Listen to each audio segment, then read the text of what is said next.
Selam aleyküm saygılı seyirciler. Bugün haftanın birinci iş kunu efirde zaman kun devamında olup geçken en aktual haberlerle tanış etmege hazırmız. Türkiye'de acele şekilde NATO azalarını toplayırlar. Ankara Bazar Kun Alyans'a öz teklifini yolladı. Türkiye böyle kararını İslam devleti sınırlarında geçirgen ucumlardan son aldı. NATO'ga kirgen memleketlerinin elçileri yarın toplaşacaklar.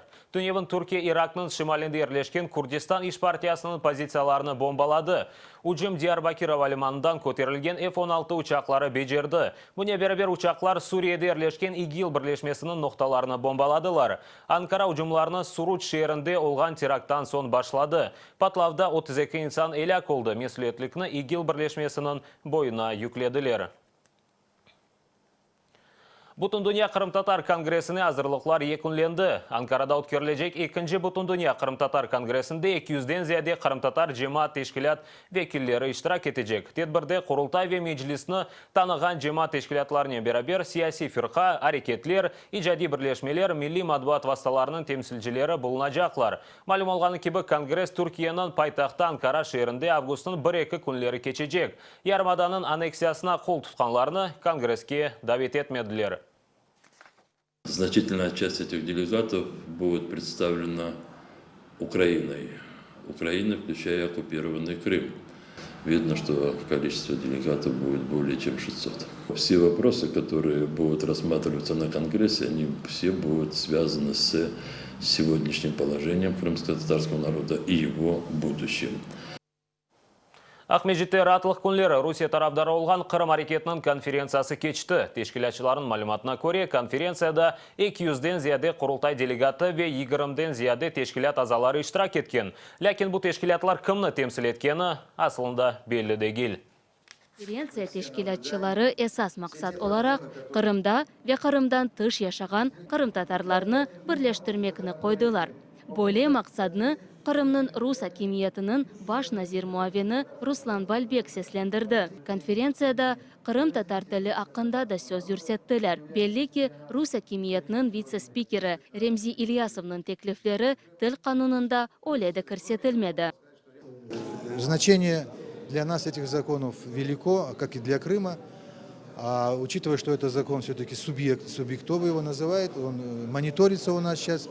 И мы, естественно, будем к нему возвращаться постоянно. Ну, в частности, я озвучил 2 законопроекта, где еще раз мы попытаемся поставить эти вопросы вот так кардинально. Bunun beraber konferensiyada Kırım Tatarlarga ve Kırım'dan sürgün olgan halk vekillerine sade sisteması boyunca Rusya vatandaşlık almak için Rusya hakimiyetine müracaat ettiler. Lakin konferensiyanın esas maksadı avgustun başında Ankara'da ötkerilecek Dünya Kırım Tatar Kongresi'ne öz karşılığını göstermektir. Onu hem Rusya'ya hem de Kırım Tatarlarga karşı gibi koreler ve öz tahminlerini de seslendireler. Sanki Kongres Kırım'da etnik gerginligine getirebilir. Bu sebepten Türkiye Prezidenti Recep Tayyip Erdoğan'a müracaat ettiler. Всемирный конгресс крымских татар, так называемый, не отвечает всем требованиям, чтобы называться народным. На самом деле это формат чисто антироссийского собрания, где будут приняты решения, которые идут в противовес как с интересами крымских татар, так и с интересами крымчан. Türkiye'de ötkerilecek kongres aslında başarısız olan 6 sene önce yapılmış 1. Dünya Kırım Tatar Kongresi'nin devamı nitelikinde yapılmakta. Böyle bir kongre şu an için Kırım Tatar dünyası açısından uygun bir zaman değil. Çünkü 1. kongrenin sonuçları doğru dürüst alınmadı. Bu kongre işletilmedi. Şimdi böyle bir kritik dönemde Türkiye'de yapılacak bu kongre aslında Kırım Tatar halkının tamamını kapsamamakta. Bir grup eski Kırım Tatar liderlerinin siyasetinin devamı açısından, onların sürdürdükleri siyaseti sürdürebilmeleri açısından yapılan bir kongres. Yani Kırım Tatar dünyasına bir fayda getireceğini kabul etmiyorum. Lakin Unver Sel kimni temsil etkeni öyle de belli değil. O yıl başçılık etken federasyonu Türkiye prokuraturası kapattı. Federatsiya olmak için en azından 5 aza olmak gerek. Sel'nin federatsiyasında ise 5 insan bile yok. Украина президентінің Қырым-татар халқының мәселелері бойынша департамент yolbaşçысы Арсен Жумадилов Одесса вилаятының Беляевский район мемориятының yolbaşçысы вазифесіне тайынленecek. Вилаятның 4 район меморият yolbaşçыларына губернатор Михаил Саакашвили шахси өзі тақдим етті. Арсен Жумадилов Лондондаки иқтисади мектепінің мезуны олы. Алынacak olған тәжірибе ве білгі бізге керекли да olacak bizim халқымызға. Çünkü nasıl da olsa ertemi keçemi Kırım Ukrayna'ya qaytacak. Ukrayna'nın bir parçası Kenya olacak. Hem de yürüyem de facto. Çünkü eğer o vakta kadar bizde bu bilgi ve tecrübe olmasa Kenya aynı adamlar çıkacaklar öge. Diyecekler ki ben bunda bir şeyler bilem, ben bunu yapacağım. Ama aynı adamlar ve biz Kırımtarlar Kenya çitte kalacağız.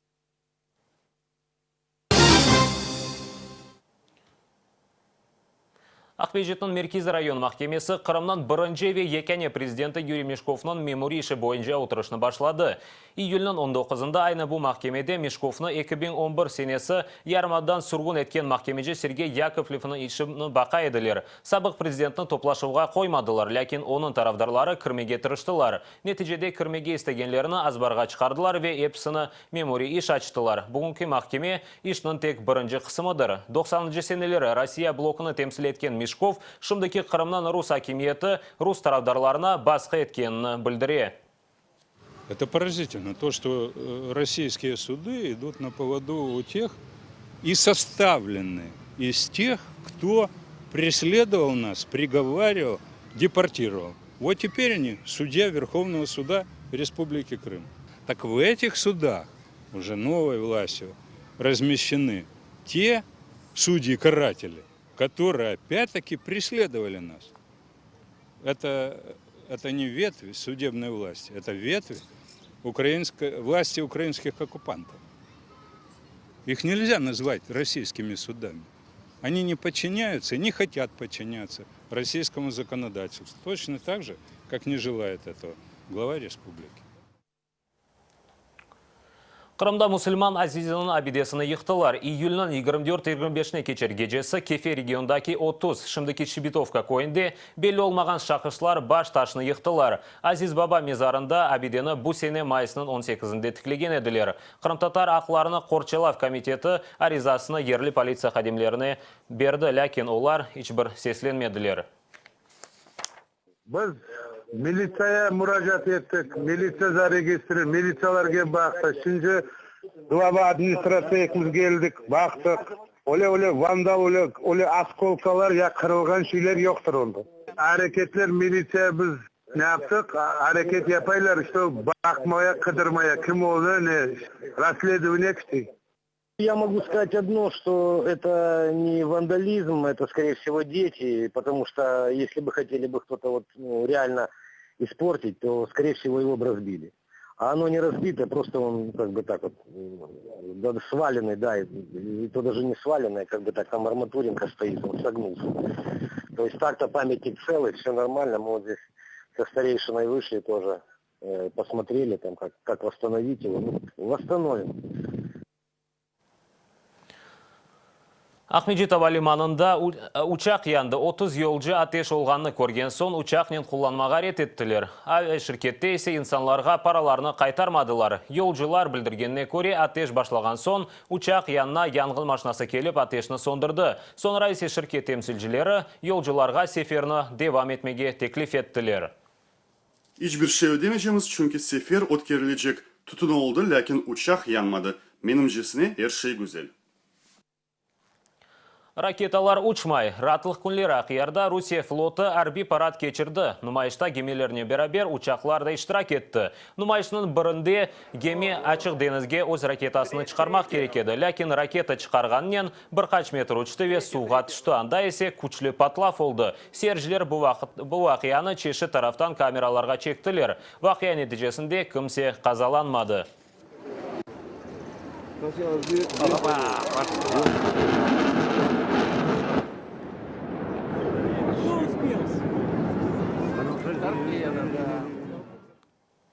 Алушта евсізлері автовокзалны толдырдылар. Бұл вақта Твоя газета білдіре. Вокзал мейданында бұл қадын енді чоқтан яшай. Бу ерде отек озы ерлешмеді чевре четінде оз шейлерінді ерлештірген. Бу ерде мұсафірлерінде қаршылай. Чалышқан иш адамлары енді шамата көтерелер. Ну что это такое? Ну мусор здесь, антисанитария. Какой мусор? Это белье постельное, чистое, понюхайте. Каждое утро мы приходим на работу, наши клиенты приходят и видят вот этот вот вид. Вот бомжиха живет, здесь поутру вообще алкашня вся собирается. Здесь у них место встречи. Вот очередные. Если бы можно было передать на камеру запахи, то тут и запахи такие соответствующие. Мы звонили в милицию, полицию. Вот. Обещали принять меры, обещали прислать участкового. Вот мы 3 раза звонили. И никто, ничего. Қырым орманлары үшін зиярет енді қапалы, себебі яңғын қапсызлығы. Орманларда атеш яқмақ ве яңғын ішлеріні кечірмек ясақтыр. Бұне бер орманға арабанен кірменге олмай. Ясақ ең азындан 3 hafta девам етежек. Орман сыңырында олған шифахане, бала лагер ве турбазаларыны да зиярет етмеге ясақтыр. Қайделеріні бозғанларыны 1,5 рубльден 4 бинге қадар жезалай білелер. Бұ тақменен 1,5 гривнадыр. Бақшсарай районының Коклус койынде милли әрекет ветераны Айдар Бариевны аңдылар. О 1960 сенелері милли әрекетке қошылды. Өмірінің соңына қадар иштирак етті. Әрекет иштиракчысы Айдар Бариевнің Доғмуш койынде оның достылары ве меслектешлері топлашты. Оның мезарында дуа оқылды. Айдар ағаның қыз қардашы Сафинар ханым әрсене ағасының хатарасына тедбірлер кечірмеге тырыша. Мен ұмытып болмайым, не анам, не ағам. Ағам да пек, баба ернеді, аға ернеді. Аулек баларым, бапай. Енді ұмытып болмайым, барған сайы ағып қайта. Айдар Бариев 1938 сенесі үйінің 24-інде Коклузда дүнияға келді. 1960 сенелері милли әрекетке қошылды. О чырчық вақияларының иштиракчысы еді. 1969 сенесі Ташкент іші бойынша жазаланған еді. О вақыт 10 Қырым татары Совет үкіметіні ақаретлеген весиқаларын азырлағанлары үшін апыске алынған еді. Изет Хаиров Айдар Бариевнен берабер махкеме етілгенлерінің арасында еді. Качественно этот процесс ташкентский отличался тем, что на скамье подсудимых не нашлось ни одного человека, кто бы сказал, что он случайно попал на скамью подсудимых. По ошибке кто-то его завлек, еще что-то. Все говорили, да, мы боролись и боремся, и сейчас боремся за Крым, за возвращение на нашу национальную родину. Это наша родина. Айдар Бариевнің достары хатırlағанына көре милли әрекет дайма оның ақылында еді. Атта ғыр хасталық вақтында о Қырым татарларының ақылары үшін көрешіні ташыламады. Мына бір хастаханеде ятқанда барып оны салуқын сұраштырмаға келдім. Нас салуға бір жорық шығара дефтерін, о дефтерін башлай етма, мына бұл ешілерін yapma керек, бұл yapma, мына бұны да бая ішлер бар. Ана о ece күндіз более yaşlı o hastahanede yatıp millet için düşünüyordu. Айдар Бариев өз ең бойық арзусыны еріне кетірді. Сүргінліктен сон Қырымға қайтып, о туған койынде ев құрды. Мұнда о 2010 сенесі вефат етті. Элиф Абдулла, Ахмет Акай, Заман АТР. Гапак ве қайтарма вышиванка ве фес Киевте Айдар аскері Украин қырым-татар тойыны қайдетті. Тойыны қырым-татар әдетлері бойынша кечірділер, топлашқанларына милли ансамбль шеңлендірді. Тойдан мұхбиріміз Алим Абдулхаиров қайтты. Киев Сулейман Айдар батальон аскері, келін Тамила, кележекте дипломат. Сонки 13 ел девамында Украина пайтақында яшай. Сулейман есе Қырымны запт еткен сон келді. Яштар тойыны Киевде қайдетмеге планлаштырдылар. Частичка нашей культуры будет находиться сегодня на большом материке, если так можно сказать, большой Украине. Где бы мы ни находились, мы являемся неотъемлемой частью нашего народа, поэтому сохранить это мы обязаны и передать это нашим детям. Келин миле антерде, беленде Қырым-татар қушағы, бесінде марама. Келин айтқанына көре, бұл бетасының мерасы. Қорында олған әдетке көре, оны неселден неселге берелер. Те достояния, которые им давали в приданное, вот, допустим, женщины, вот эти все пояса, они давались в приданное, как свадебный подарок. Яшларны хайырламақ үшін Айдар батальон елбашчы муавені келді. Я хочу поклониться родителям вот этих детей. Это мои дети. Низкий вам поклон. Вы вырастили очень честных, справедливых, бескомпромиссных, любящих свою родину детей. Бунин Берабер, Томи Расымне, Мустафа Джемілев, Верифат Чубаров келді. Я бажаю, щоб наступні свята саме цієї родини, народження дітей, їхні перші роки ми святкували саме там, в Криму. Hayırlı olsun kıymetli Tamila ve Süleyman Bey. Яшлар хайырламақ үшін Айдар батальонundan достары келді. Айдарны комбат муавины келді. Мы уважаем вас, кримських татар, дійсно за наших братів, за наших побратимів. От Сулейман Ага, він ближчий мені за моїх рідних братів і сестер, бо він є мій побратим.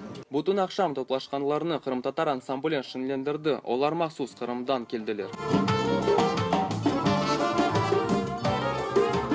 Яшлар айтқанына көре, шымде evлерінден ұзақта олғанын бақмадан, евге қайтып, ветойына евде қайдетмеге планлаштырдылар. Алим Абдулхаиров, Айдар Омеров, Заман, АТР. Керичте дрек рейсинг бойынша Қырым біріншілігінің ilk басамағы кечті. Ярышта Қырым, Украина ве Русияның чешет көшілерінден келген 100-ге яқын спортшы иштирак етті. Ярыш тешебішісі оларақ экстрим арт клуб тақымы шықты. Ярыш вокзал yolunda кечті 202 метр месафеде машиналар saat 250 км сүриятны белгіледілер. 5 категория арасында 4-те мұкафатлы ерлеріні Қырым татарлар наил олды. Это, наверное, не эмоции, это, наверное, уже как хобби стало в моей жизни. Вот. Ну, буду идти дальше за лучшими результатами. Сегодняшний день был очень, нервный, тяжелый, но зато есть результат. Бұл нұқтада яйнымызны екінлейміз, епіңіз үшін еш афтасы муафақиетлі кечсін, АТР-ле олыңыз.